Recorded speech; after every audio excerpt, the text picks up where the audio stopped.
to fix Microsoft Authenticator not working on iPhone. So let's get started. First of all, let's go for the general fixes. Simply start with restarting your iPhone. Long press on the volume down button and the home button available on your phone. If you press on both of them together, then you will get to see a simple restart option available on your screen. Slide to power off, and a simple restart can resolve many minor issues.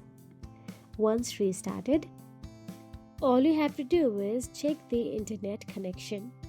Ensure you have a stable Wi-Fi or mobile data connection.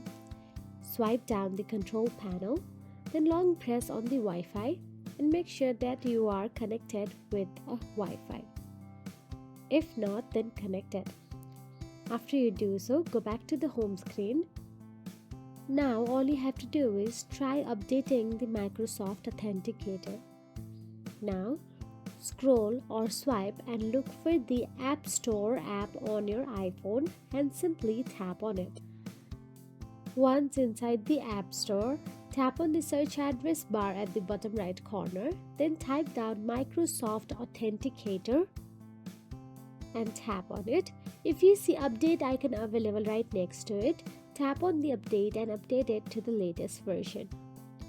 Once done so, go back to the home screen and this time we will clear the app cache. Then tap on the settings. Inside settings, all you have to do is tap on the general, then tap on the iPhone storage.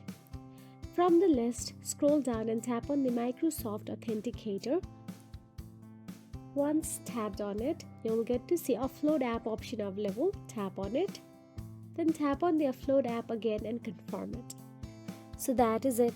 If you found this video helpful, please like, share and subscribe, and thank you so much for watching.